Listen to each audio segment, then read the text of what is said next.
Olá a todos, eu sou o professor Rafael Egídio, eu sou do Instituto Federal do Paraná, Campus Moarama, e esta é mais uma aula de Sociologia. Aula essa que é destinada aos meus alunos que estão aí no período remoto, devido à pandemia do novo coronavírus, né? E essa é uma aula gravada no sistema Meet, que é disponibilizada para os meus alunos de forma pública, para ter um acesso mais fácil para eles, né? Mas também ela está sendo disponibilizada aí para quem tiver interesse nessa disciplina, nos seus temas, nos seus questionamentos. E hoje nós vamos falar aí de alguns aspectos da indústria cultural, né? Assunto aí que nós já iniciamos com as discussões a respeito da Escola de Frankfurt, que vai inaugurar, a gente pode dizer assim, os temas a respeito dessa tão peculiar indústria, não é? Porque, afinal de contas, quando a gente está falando de indústria, a gente está pensando ali em produtos, vamos dizer assim, mais palpáveis, como, por exemplo, aquilo que a gente encontra no supermercado, né? Os produtos alimentícios, aqueles encaixotados, aqueles enlatados. Então a gente acaba pensando, as nossas roupas, né? A gente acaba pensando, então, de indústria, a gente está pensando sempre em produtos materializados. Mas aqui nós estamos falando, então, de uma indústria que produz a cultura, uma indústria que produz, inclusive, aquele meio de convencimento que faz com que a gente vá ao supermercado e, às vezes, que nos convença a preferir um determinado produto X ao invés de outro produto, não é? Então, essa é uma parte muito importante, muito interessante de questionamento. E aí vem, claro, como a gente já sabe na sociologia, a gente sempre costuma questionar a historicidade, não é? A história das coisas, da onde veio essa tal dessa indústria cultural. E sem dúvida, ela vem com os meios de comunicação de massa. Para você ter indústria cultural, você precisa ter meios que propaguem a informação ou a cultura de forma massiva, não é? E aí vai vir os questionamentos a respeito de quando você tem isso. Vai ter gente, por exemplo, que vai localizar lá no Renascimento, né? Lá no século XV, quando Gutenberg inventou a imprensa, como ali a forma vamos dizer assim, pelo menos uma forma inicial de industrialização da cultura. Bom, outros aí como eu, né? Eu já acho que a gente precisa localizar isso com um pouco mais, vamos dizer assim, um pouco mais, de uma forma mais recente na nossa história, na humanidade. E aqui vem uma distinção importante, tá, gente? Não é porque nós temos meios de comunicação de massa que nós vamos ter aí uma cultura de massa, tá? Ou ainda uma indústria cultural. Se a gente for pensar em meios de comunicação de massa, como o rádio, a TV, é, e se a gente pensar até de forma mais contemporânea aí dos nossos dias mesmo, a própria internet, não é porque a gente tem esses meios, e vejam, eles são meios, não é? Não é porque a gente tem esses meios que necessariamente eles irão publicar, eles irão disponibilizar, não é, essa cultura de massa, essa, vamos dizer assim, essa cultura própria da indústria cultural. Olha que coisa curiosa. Não é o meio que vai nos dizer, né, o que é a indústria cultural. A indústria cultural, logicamente, ela precisa desses meios de comunicação de massa. Mas esses meios de comunicação não necessariamente vão propagar isso que a gente está chamando de cultura de massa, não é? E para a gente começar, então, a discutir um pouco sobre a tal da cultura de massa, né? Aliás, reparem que eu não estou dando esse conceito, pelo menos não agora, vamos deixar um pouquinho mais para o final do vídeo, né? A gente tem aí uma separação que entre a cultura superior, a cultura média e a cultura de massa. Gente, eu vou ser bem sincero, eu nem gosto muito de entrar nesses conceitos, de entrar nesse assunto, inclusive porque um pouco eu também não concordo com ele, mas a gente precisa ter um certo cuidado, né? É, porque existe muita relativização e existe também a questão do gosto pessoal. Muitas vezes, quando a gente discute isso, você vai enfrentar aí o gosto pessoal das pessoas. Mas, não é? A cultura superior, como o nome indica, ela seria aquela cultura extremamente elaborada, feita para realmente poucas pessoas. Vamos dizer assim, seriam poucas pessoas que teriam um ouvido, inclusive treinado, formado, para poder escutar alguns autores de música clássica, por exemplo. Escutar algumas orquestras, desfrutar aí de algumas peças de música erudita. Tá? Nós teríamos que ter uma pessoa com um olhar bastante treinado para poder, por exemplo, desfrutar, não é, de uma obra clássica renascentista, de um autor renascentista, por exemplo, do calibre de um Leonardo da Vinci, por exemplo, ou de um Rembrandt, por exemplo, né? Ou até mesmo de um Picasso, não é? Eu, por exemplo, eu vejo um Picasso e eu nunca vi um Picasso real, né? Eu acho que a grande maioria das pessoas acaba vendo as reproduções, não é? Mas eu, por exemplo, não sei, no fundo, o que uma obra do Picasso tem de tão especial, não é?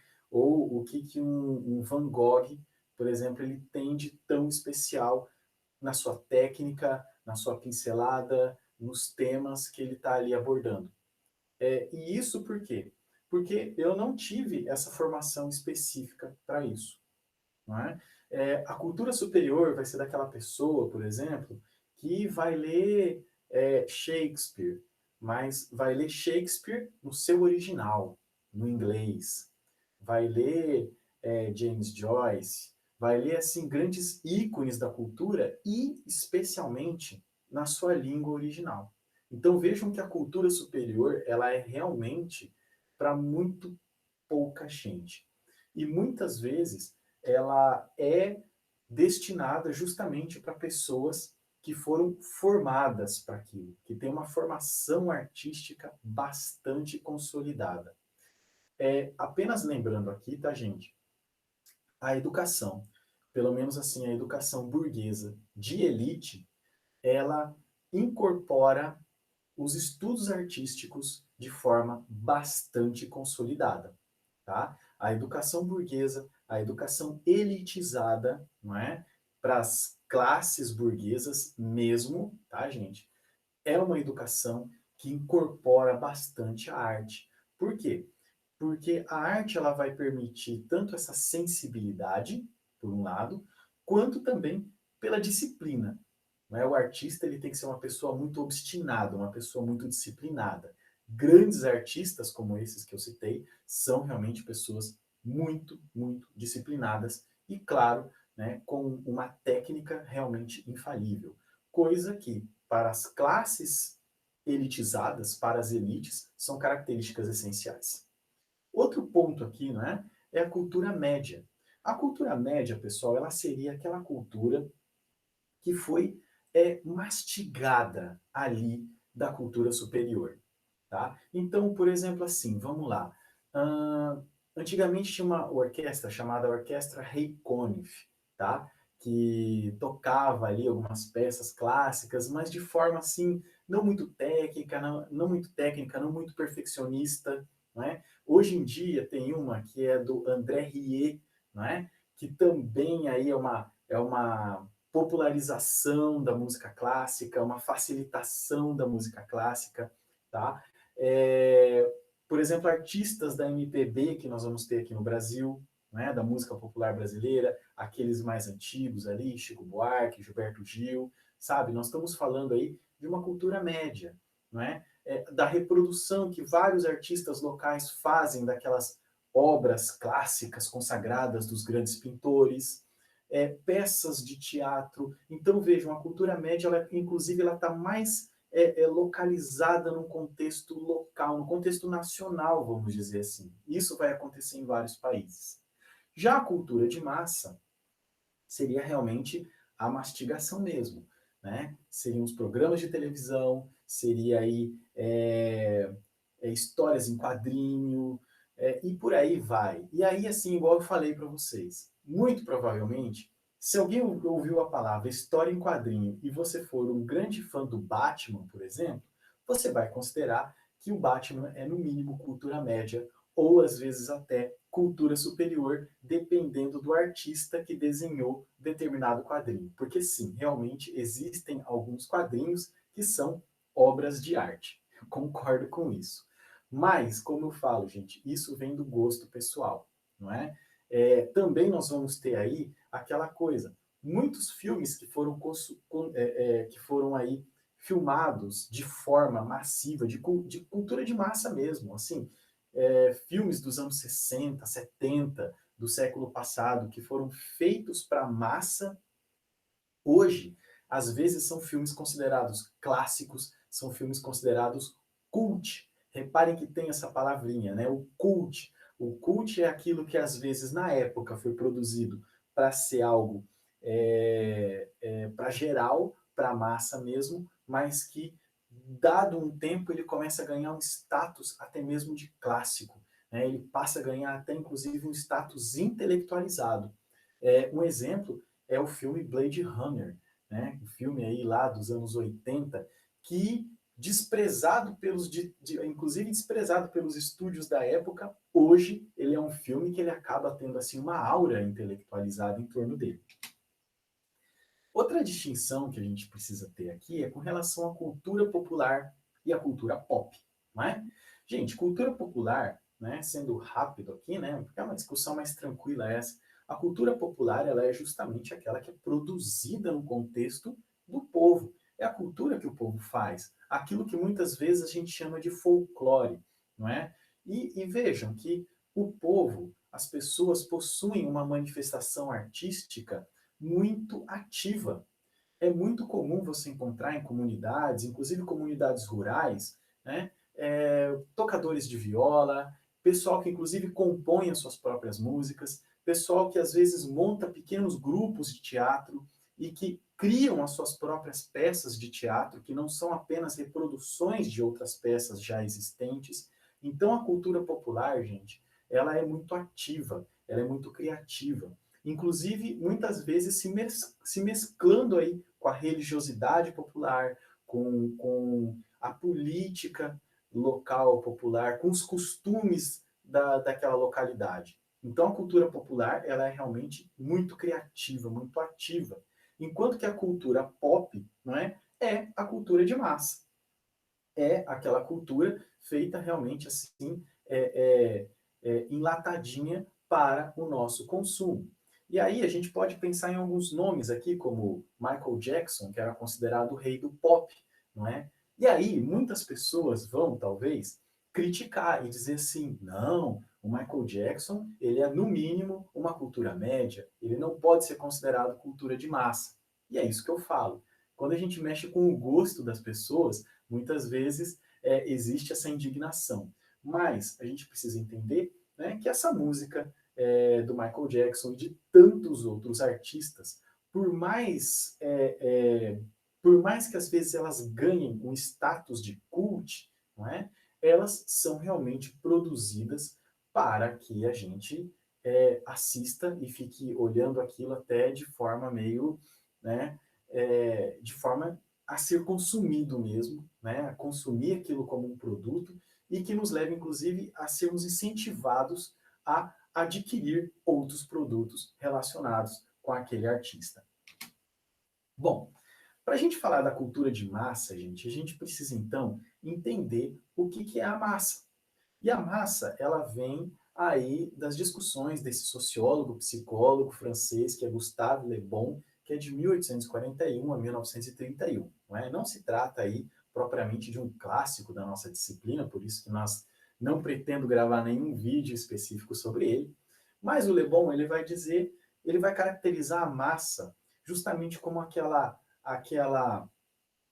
ajuntamento de pessoas, né, que vem ali da Revolução Industrial. Então, aquela massa mesmo, aquela classe de proletários que se reuniam em torno das indústrias e que, de vez em quando, né, se revoltavam com algumas crises econômicas, com momentos de fome, quebravam as máquinas, faziam greves, né, se posicionavam politicamente. E o Le Bon, inclusive, ele vai notar que nessa formação social, nessa multidão, não é? A individualidade ela vem separada daquilo que a multidão faz. O que significa? Que às vezes você conversa com uma pessoa, um operário de uma fábrica, ele tem uma determinada ideia, ele tem uma determinada cabeça.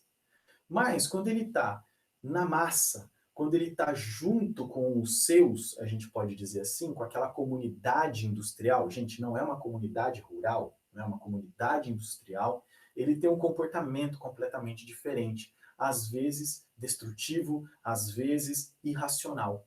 Então, o Le Bon vai dizer que a massa é aquilo que tem um substrato psíquico inconsciente, ou seja, a psique, a mentalidade da massa, inclusive, ela é diferenciada em relação aos seus integrantes, se a gente considerar de forma individual.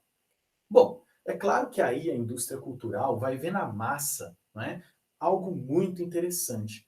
Por quê? Porque se a massa ela tem essa característica própria, essa inconsciência própria, não é? Vamos pensar o seguinte, né, gente? Esse conceito massa, né? A gente sempre pensa assim, numa massa de pão, ou a massa de bolo. E a massa de pão, mais especificamente, porque ela é mais firme, você pega ela e você coloca ela onde você quer. Você tira ela daqui, você coloca ela aqui, você amassa ela, você torce ela, ou seja, você consegue fazer com ela praticamente o que você quer. Então, a indústria cultural, ela parte dessa homogeneização da sociedade, né? Então, uma sociedade homogênea, ou seja, massa, e começa a lançar produtos para essa, inclusive para essa massa, não é? De forma a direcionar o seu comportamento consumidor e, inclusive, também o comportamento político. Porque, é claro, não é? O industrial, ali, o dono da indústria cultural, ele também vai ter interesse, não é? No poder do Estado. Que o Estado mantenha ali o seu poder e conserve ele, né, o seu negócio, né, que lhe dá muito lucro, por sinal, de forma sem ser alterado. Então, a própria indústria cultural vai acabar direcionando politicamente as pessoas que constituem a massa, esse todo homogêneo. Então, aqui a gente pode pensar então um pouquinho sobre o que seria essa cultura de massa, não é? Olha só, o contexto dela é justamente da revolução industrial, a economia de mercado e principalmente a formação de uma sociedade de consumo. Aquela sociedade onde o importante não é nem tanto aquela pessoa que trabalha, que está produzindo. O importante, o foco dessa sociedade é justamente aquelas pessoas que estão consumindo. E esse consumo tem que ser muito potencializado ao máximo o seu incentivo. Então, por isso, né, que a indústria cultural ela vai se formar, inclusive, em torno dessa sociedade de consumo. E ela vai ter como características ali, né, a ênfase no divertimento. Eu coloquei um ponto de interrogação, eu coloco um questionamento, porque não é porque a arte te diverte que ela tem que ser considerada necessariamente uma cultura de massa. Gente, na cultura superior tem muita comédia, tá? Na cultura mediana, na cultura média, também tem muita comédia. Mas o problema da cultura de massa é que ela é apenas divertimento. Ou, conforme eu prefiro caracterizar, espetacularização. Não é? Então, aquela coisa, aconteceu um crime no centro de São Paulo, aquele crime ele é passado de forma espetacularizada, ele é um espetáculo. né? O apresentador da televisão faz daquilo um espetáculo. E vejam que mesmo nesses programas policiais, que a gente sabe aí quais são, né? Cara, o próprio apresentador, ele tem uma função de divertir. Ele pode estar narrando lá um crime horroroso, não é? Que o filho mata a mãe, mata a esposa, mata os próprios filhos, o cara mata todo mundo. E no final, o apresentador costuma falar coisas ridículas, ele costuma tomar uma posição praticamente de um humorista para fazer com que as pessoas riam das tragédias alheias. Outro ponto aqui é o reforço das normas sociais, das normas, mas justamente no sentido de ser normal, né, dessa normalidade. Ou seja, a massa ela busca justamente a homogeneização.